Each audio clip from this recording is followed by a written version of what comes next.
동인도 제도의 어느 원주민들은 어느 복수할 대상이 생기면 장마철이 시작되기 직전에 원수의 집 지붕 위에다가 옥수수 알맹이와 쌀 같은 곡식 나달을 잔뜩 뿌려 놓는답니다. 그러면 그것으로 복수가 깨끗이 이루어집니다.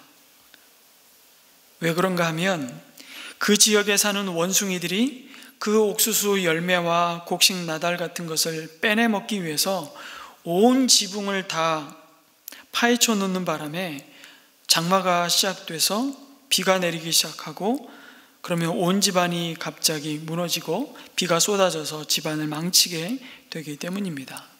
그래서 이 원숭이를 복수의 원숭이라고 말하고, 심지어 이 원숭이를 복수의 신으로 섬기는 원주민들이 있습니다.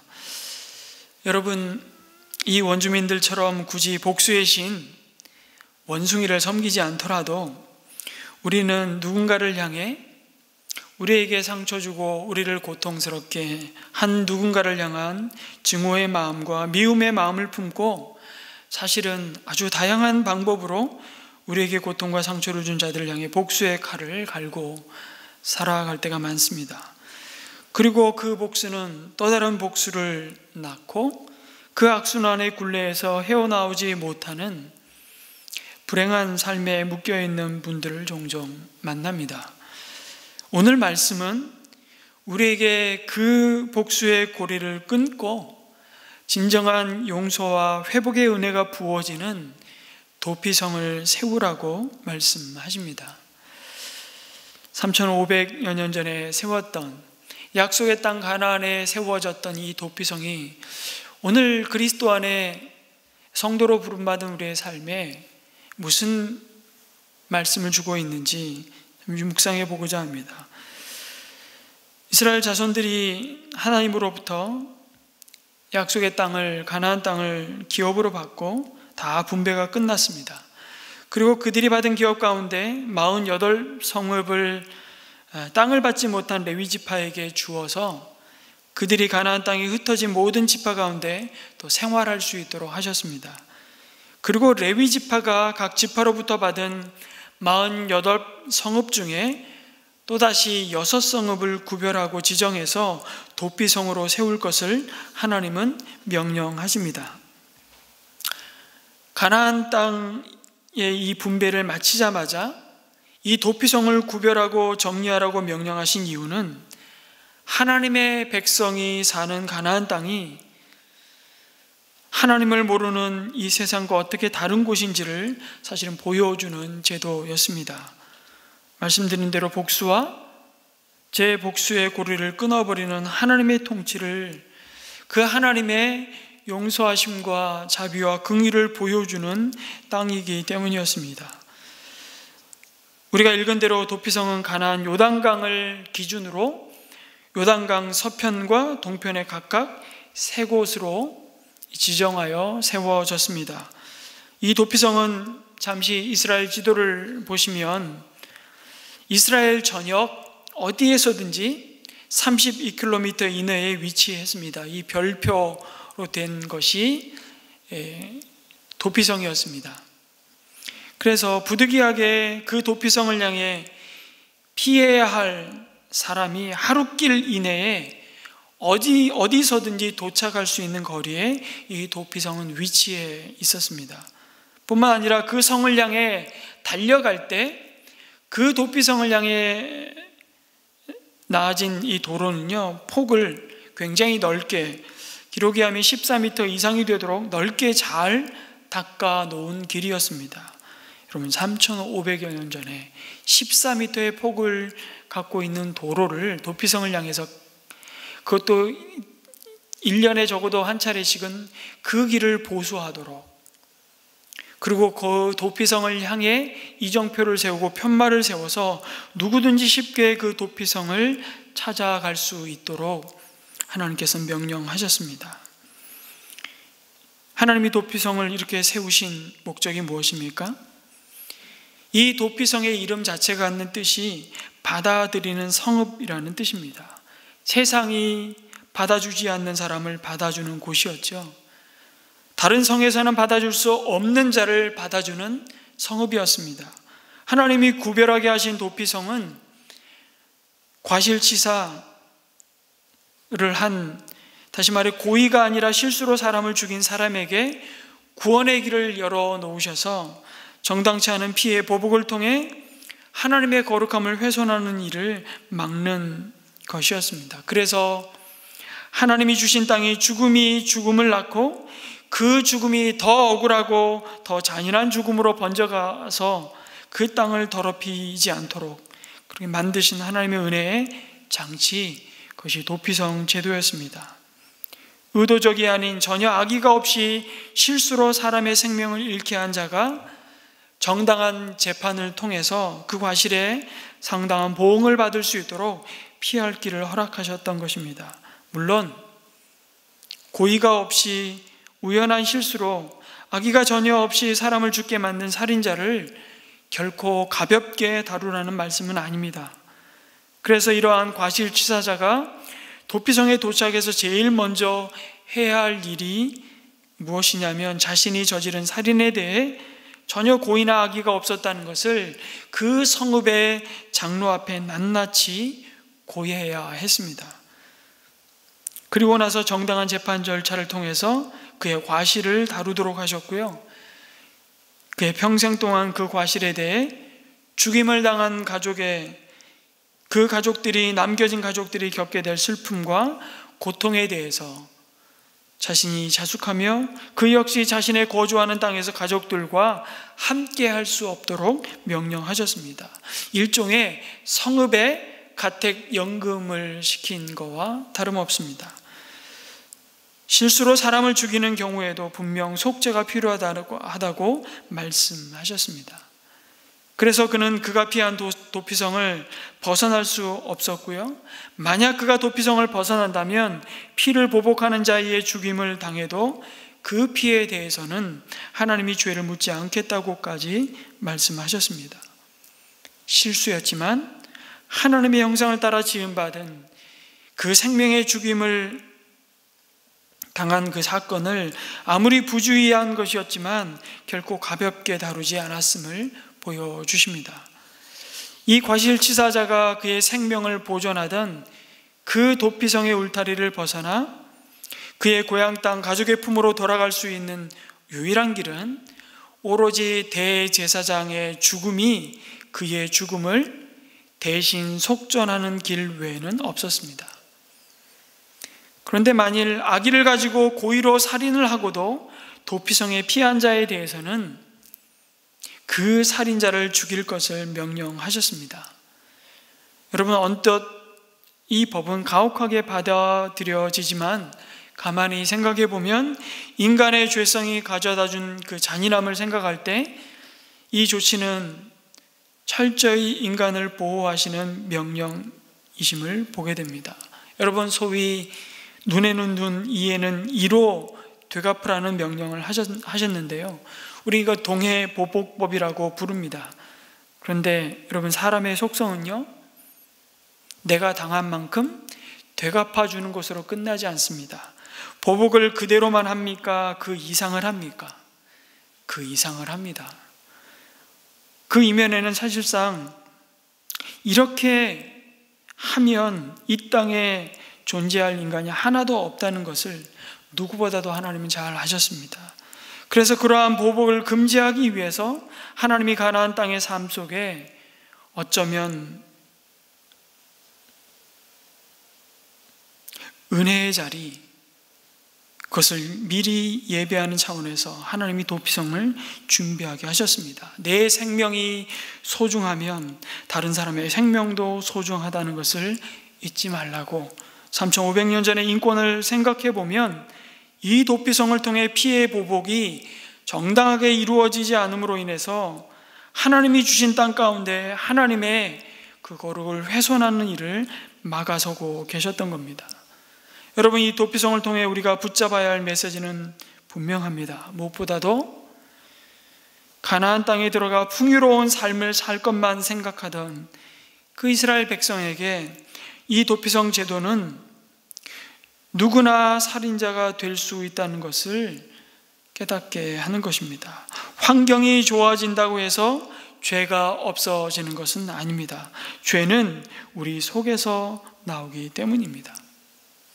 우리는 다른 사람들의 실수나 그들에게 일어나는 사건이 자신과는 아무런 관계가 없다고 생각합니다. 더욱이 자신이 가해자가 될 수 있다고 생각하지 않습니다. 우리는 늘 나는 피해자라는 생각을 쉽게 갖죠.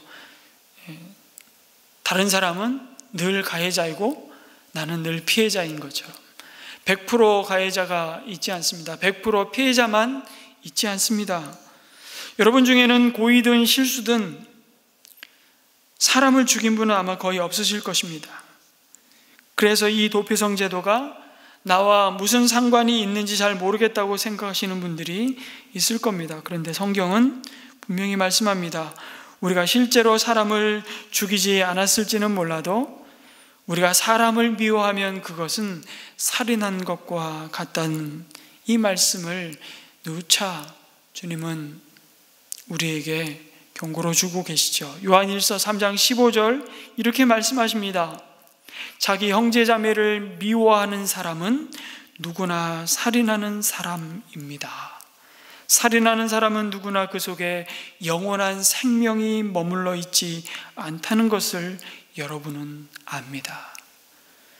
여러분 미운 사람이 있으시죠? 우리가 살다 보면 수없이 우리에게 말도 안 되게 참 무례히 행하며 악하게 심지어 대하는 사람들을 종종 만나게 됩니다. 도무지 용납할 수 없는 사람들을 계속해서 우리가 보지 않습니까? 그런데 더 아픈 것은 그것이 나와 촌수를 따질 수 없는 가장 가까운 남편이기도 하고 아내이기도 합니다. 심지어 자식들은 부모로부터, 부모는 자식으로부터. 그리고 우리는 되갚을 수 없는 하나님의 용서의 은혜를 받았음에도 불구하고 그 은혜 아래 그리스도 안에 한 몸이 되은 우린 성도와 성도를 향해서 때때로 깊은 상처를 주기도 하고 상처를 받기도 합니다. 그럴 때 우리 속에 미운 감정이 일어나죠. 그럴 때 조심하셔야 합니다. 그것은 그 사람을 죽이는 것과 같기 때문이라고. 마태복음 5장 22절에는 이렇게 말씀하십니다. 그러나 나는 너희에게 말한다. 자기 형제나 자매에게 성내는 사람은 누구나 심판을 받는다. 자기 형제나 자매에게 얼간이라고 말하는 사람은 누구나 공유회에 불려갈 것이요 또 바보라고 말하는 사람은 지옥불 속에 던져질 것이다. 산상수훈에서 주님은 굉장히 심각한 도전을 하나님의 사람들에게 주고 있습니다. 예수님은 형제를 향해 바보라고 말하는 자마다 이미 살인한 자라고 말씀하셨습니다. 단순히 육체적 생명에 위협을 입히는 것만이 살인이 아니라 형제를 미워하며 업신여기거나 모욕하는 우리 내면의 그 상태를 이미 살인이라 말씀하셨습니다. 그래서 사실 누구도 이 행위의 법으로 정해놓은 살인을 하지 않았기 때문에 오늘 이 주시는 도피성의 말씀이 나와는 무관한 말씀이라 할 자가 아무도 없다는 것입니다. 로마서 3장 23절은 분명히 우리에게 말씀하시죠. 그래서 모든 사람이 죄를 범하였음에 하나님의 영광에 이르지 못하는 인생, 그 인생이 참된 이 심판으로부터 건진받을 유일한 길은 그 도피성으로 달려가는 것이라고 말씀하십니다. 우린 신앙생활을 하면서 어떤 사람들을 보며 저 사람은 왜 저렇게 참 신앙생활을 할까? 참 이상하다. 생각이 듭니다. 그럴 때면 하나님이 나를 이만큼 용납하시고 보호해 주시는 것을 먼저 감사해야 합니다. 그것을 판단하고 그것을 정죄하기 이전에 그에게서 보이는 내 눈에 거스르는 모든 것들이 사실은 다 내 속에도 있음을 생각하면서 그것을 비웃으시면 안 됩니다. 오늘 내가 그 사람처럼 참 이해할 수 없는 그 일을 하지 않는 것은 내게 먼저 하나님의 은혜가 부어졌기 때문임을, 내가 그것을 동네방네 광고하고 다니고 비웃지 않고 자비와 긍휼로 대할 수 있었다면 그것은 내가 생명과 하나님의 의와 거룩으로 거듭난 하나님의 은혜가 먼저 내 마음 가운데 부어졌기 때문인 것을 기억해야 됩니다. 그것을 감사할 줄 알아야 된다고 말씀하십니다. 참 누가 봐도 못난 사람, 가까이 하고 싶지 않은 사람 볼 때마다 자기를 확인해야 하는 것이죠. 여러분, 마음에 이 도피성을 가지시기 바랍니다. 이 도피성은 저와 여러분을 위해 구별된 성읍이라고, 우리야말로 도피성이 필요한 사람들이라고 먼저 말씀하십니다. 도피성이 필요한 것은 우리 안에 고의로 살인할 그 가능성과 그 여전한 속성이 있다는 것을 인정하라는 말씀이죠. 도피성을 준비하라는 하나님의 말씀 속에서 우리가 깨닫는 것은 우리 모두가 사실은 살인자요, 우리 모두가 거짓말장이요, 우리 모두가 하나님 앞에서 등을 돌린 배은망덕한 자들이라는 것입니다. 우리 스스로 의와 진리와 생명과 빛을 피하여 어둠과 사망과 부패와 더러움을 택한 자들이었습니다. 그것이 지금 우리 속에 여전히 때로는 그 어둠의 자리에 머물러 있던 우리의 모습이 우리에게 영향을 끼치고 치열한 싸움을 하고 있음을 우리는 오늘도 매일매일의 삶을 통해서 경험합니다. 이런 점에서 도피성 제도는요, 우리 모두를 위한 제도였고 죄인인 우리를 위한 하나님의 사랑이요 더 큰 행악을 막기 위한 그분의 지혜라고 할 수 있습니다. 결국 살인자는 도피성에 머물다가 대제사장이 죽으면 자신의 성읍과 가족의 품으로 돌아갈 수 있다고 말씀합니다. 대제사장이 죽으면 도피성에 피해 있던 자들에게 사면이 내려진다는 것입니다. 대제사장이 죽어 사면령이 내려지면 보수자가 살인자를 만나도 그 복수의 원칙에 따라 피를 흘리게 할 수 없었습니다. 대제사장의 죽음으로 대신 은총이 그 살인자에게 부어졌던 것입니다. 여러분, 이것이 무엇을 가르쳐주고 있습니까? 예수 그리스도만이 모든 인생의 참된 도피성이 되신다는 사실입니다. 이것이 이 땅의 영원한 대제사장으로 오신 예수 그리스도의 죽음과 도피성의 제도가 연결되어 있는 지점이죠. 이 도피성은 장차 오실 예수 그리스도의 그림자였습니다. 상징이었습니다. 이 도피성은 십자가의 은혜를 미리 우리에게 보여주시는 제도였습니다. 누구든지 예수 그리스도의 십자가 아래에서 우리의 과실에 대한 보수를 사면받을 수 있다고, 그에게 오기만 하면 대제사장인 예수님의 죽으심으로 우리에게 자유가, 하나님의 용서가 주어질 것이라고. 레위인의 도피성은 여러분 완전하지 못했습니다. 실수로 사람을 죽인 자는 복수자의 손을 피해서 도피성으로 들어가면 살 수 있었지만, 고의로 살인한 자는, 계획을 가지고 의도적으로 살인한 자는 살릴 길이 없었습니다. 구약의 도피성은 어쩌면 선택적인 피난처일 수밖에 없었습니다. 그러나 예수 그리스도 안에서는 고의로 살인하는 죄를 범한 자도 살 길이 열려 있음을 우리에게 보여주시죠. 예수님께서 십자가에서 그 모든 죄의 값을, 그 심판을, 그 대가를 다 지불하셨기 때문입니다. 십자가 위에서 주님은 선포하셨습니다. 다 이루었도다. 우리의 모든 죄의 값을 다 지불하셨도다. 테텔레스타이라고 말씀하시며 그 십자가를 바라보고 붙드는 자에게 우리 인생이 해결할 수 없는 그 용서를 선포하셨습니다. 뿐만 아니라 이 도피성의 법칙을 잘 보면 모든 사람에게 평등하게 적용이 되었다는 사실을 확인합니다. 여러분, 선민의식이 강한 이스라엘 백성들이었지만 그들 안에 이미 함께 거류했던 이방인들, 거류민들과 심지어 종들까지 다 도피성이 품을 수 있는 대상들이었다고 선포합니다. 용서와 은혜를 베푸는 데 있어서 그 어느 인종과 민족과 국가를 차별하지 말라는 하나님의 뜻을 이 도피성 가운데 담아 두셨습니다.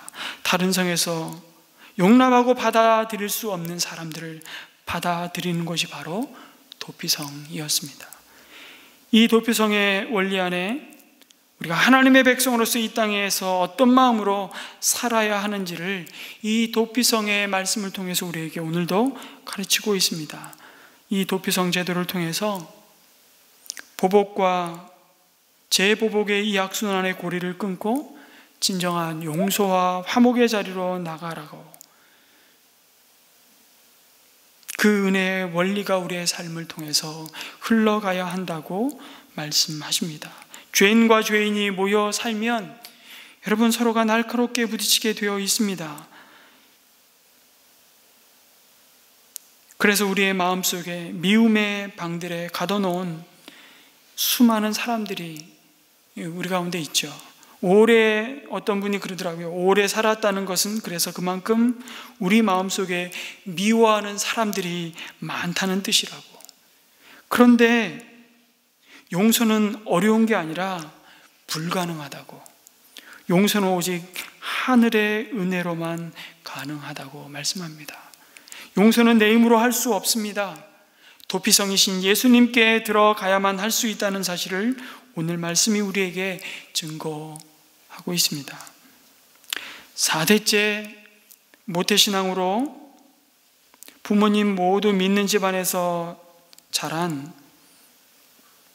그렇게 결혼을 하셨던 부모님을 둔 한 자매의 사연을 얘기하고 싶습니다. 이 자매의 아버지는 늘 편찮으셨는데 어머니의 헌신적인 병수발로 건강을 회복하고 되찾으셨습니다. 그런데 문제는 그때부터 아버지의 외도가 시작되었다는 겁니다. 그래도 참았는데 다시 외도를 하고 참다 못한 어머니가 처음으로 나는 이제 같이 못 살겠다고 한마디를 했습니다.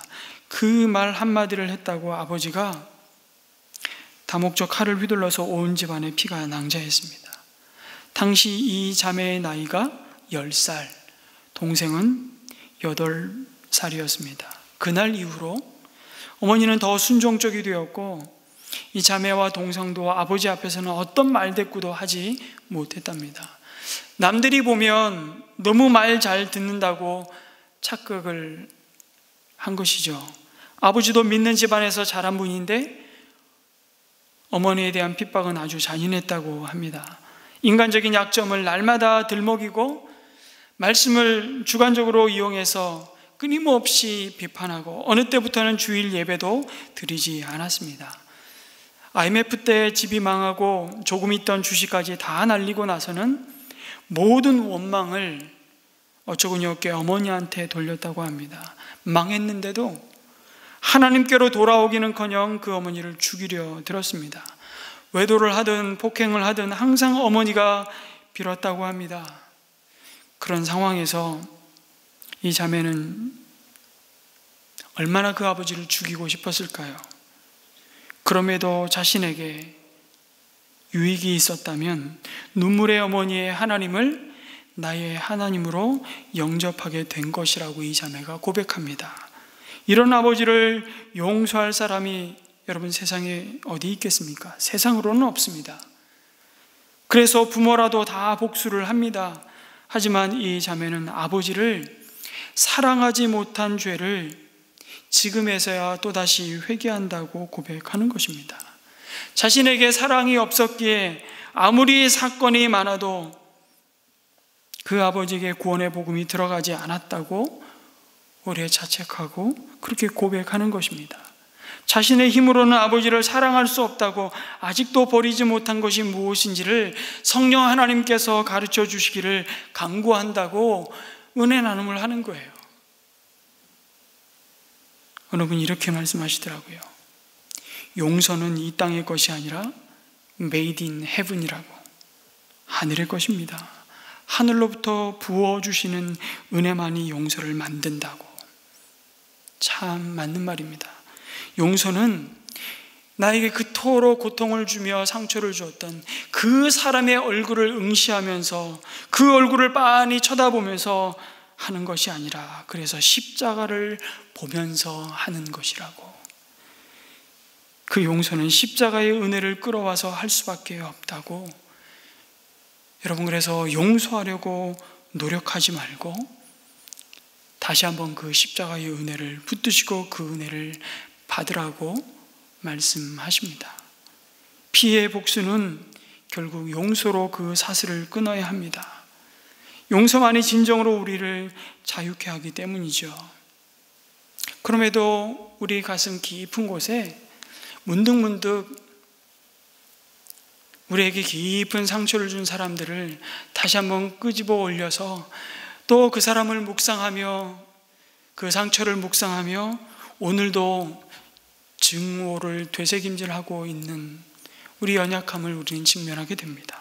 여러분, 이 증오라는 이 단어가 헬라어로 참 계속 반복해서 느낀다라는 이런 의미를 갖고 있습니다. 과거의 상처를 계속 반복해서 곱씹는 것입니다. 용서가 없이 사는 사람들의 삶이 불행한 이유가 바로 이것입니다. 그래서 용서를 함으로써 여러분, 가장 먼저 그리고 가장 큰 혜택을 입는 사람은 바로 용서를 베푸는 우리 자신이라는 사실을 생각해 보게 됩니다. 우리가 진심으로 예수님의 이름으로 누군가를 용서할 때 내 안에 깊이 갇혀 가둬놓은 포로를 한 사람 한 사람씩 자유케 하는데, 그 포로는 다름 아닌, 마지막 포로는 다름 아닌 바로 우리 자신인지도 모르겠습니다.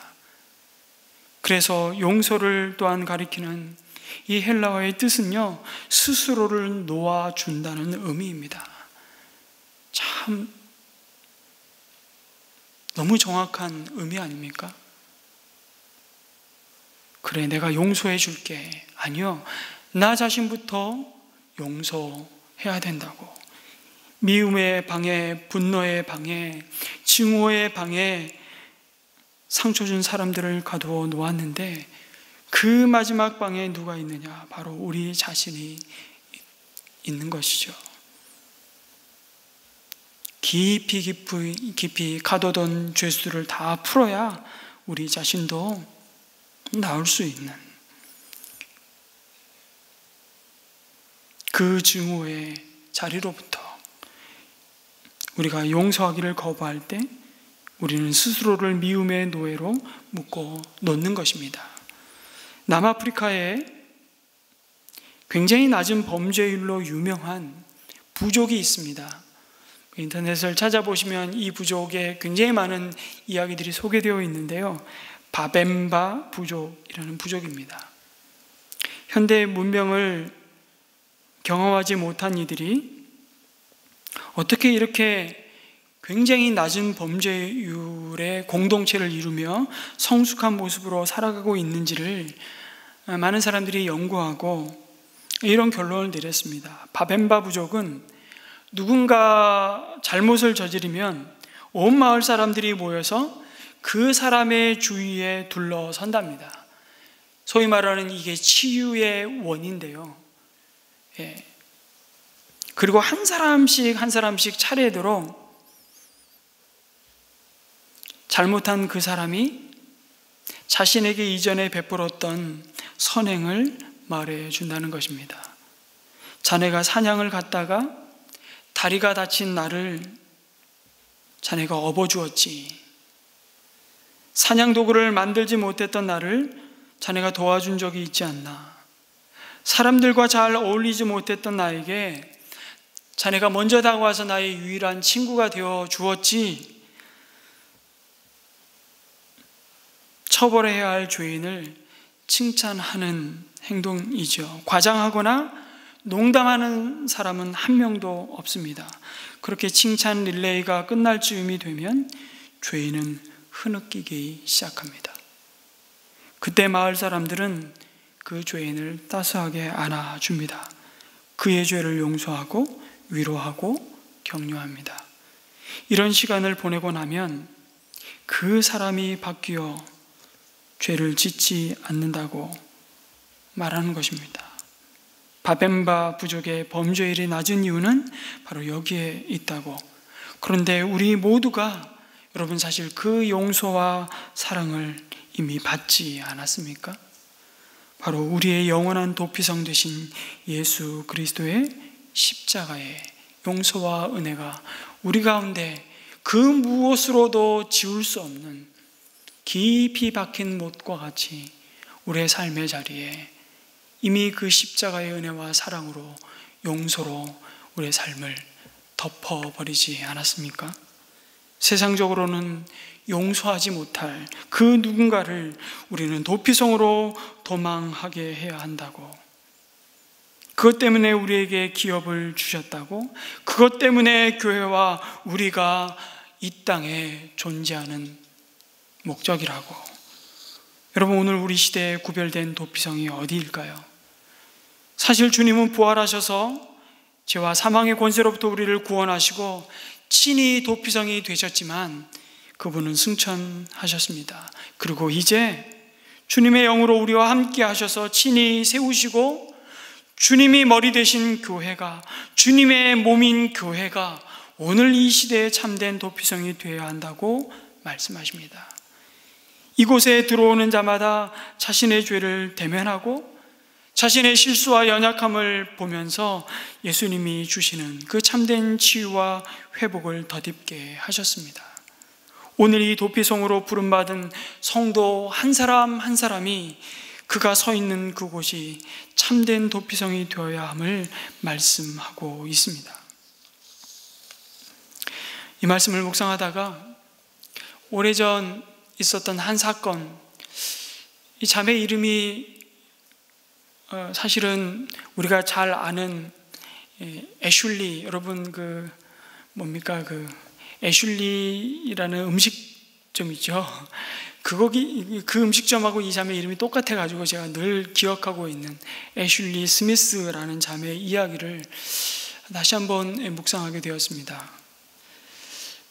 2005년에 브라이언 니콜라스라는 사람 때문에 미국이 공포의 도가니에 빠지는 사건이 일어났습니다.